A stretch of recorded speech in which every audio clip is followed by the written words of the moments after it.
नमस्कार, मैं डॉक्टर दीपक धनखड़ बोल रहा हूं। पिछले भाग में हमने समझा कि सीकेडी पेशेंट को अपनी बीमारी से क्या रियलिस्टिक उम्मीद रखनी चाहिए। आज हम बात करेंगे एक बहुत गहरे सवाल पर। सीकेडी में वो कौन सा मोड होता है जहां से पेशेंट की कंडीशन या तो कंट्रोल में आती है या तेजी से बिगड़ जाती है। इसे ही हम कहते हैं टर्निंग पॉइंट। सबसे पहले एक सच्चाई, सीकेडी एक ऐसी बीमारी है जो धीरे धीरे बढ़ती है, लेकिन इसका डायरेक्शन एक छोटे से डिसीजन से बदल सकता है।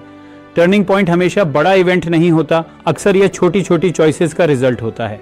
टर्निंग पॉइंट 1, डायग्नोसिस के बाद का पहला रिएक्शन। जब पेशेंट को पहली बार सीकेडी का पता चलता है तब दो तरह की रिएक्शंस होती हैं।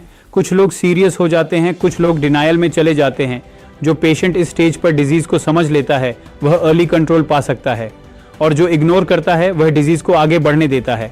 टर्निंग पॉइंट 2, लाइफस्टाइल चेंज अपनाना या टालना। डॉक्टर एडवाइस देता है, डाइट सुधारिए, बीपी कंट्रोल रखिए, रूटीन फिक्स करें। लेकिन असली टर्निंग पॉइंट यह है इसको पेशेंट फॉलो करता है या नहीं। जो पेशेंट डिसिप्लिन अपनाता है वह डिजीज को स्लो कर देता है। टर्निंग पॉइंट 3, सही डॉक्टर और सही गाइडेंस। सीकेडी में कंसिस्टेंट गाइडेंस बहुत जरूरी है। बार बार डॉक्टर बदलना, रैंडम एडवाइस फॉलो करना, यह पेशेंट को कंफ्यूज करता है। टर्निंग पॉइंट तब आता है जब पेशेंट एक क्लियर प्लान के साथ कंसिस्टेंट रहता है। टर्निंग पॉइंट 4, पहली कॉम्प्लिकेशन, जब पहली बार स्वेलिंग बढ़ती है, बीपी अनकंट्रोल्ड होता है, इन्फेक्शन होता है तो पेशेंट के सामने चॉइस होती है, इसे वार्निंग समझे या इग्नोर करे। जो पेशेंट इसे सीरियसली लेता है वह आगे की प्रॉब्लम से बच सकता है। टर्निंग पॉइंट 5, डायलिसिस डिसीजन का समय। यह सबसे क्रिटिकल टर्निंग पॉइंट होता है। कुछ पेशेंट्स डर के कारण डिले करते हैं, कुछ बिना समझे जल्दी शुरू कर देते हैं। सही टर्निंग पॉइंट तब होता है जब decision, medical need, patient condition, doctor guidance, इन तीनों के बैलेंस से लिया जाए।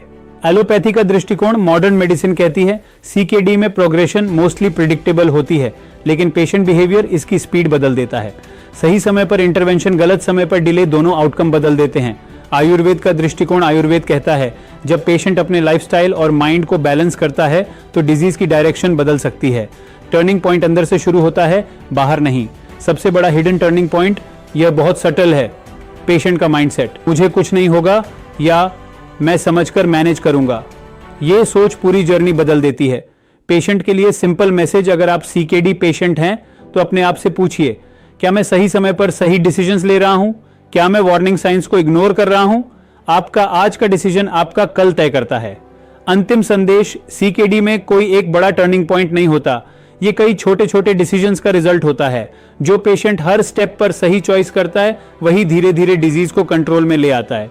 याद रखिए, सीकेडी में डायरेक्शन आपके डिसीजंस तय करते हैं। धन्यवाद। The award for most profound Ayurved practitioner in Delhi goes to Dr. Deepak Dhankar. Ayurvedic kidney specialist Dr. Deepak Dhankar, ladies and gentlemen, is the founder and director of Dhanvantri Ayurveda.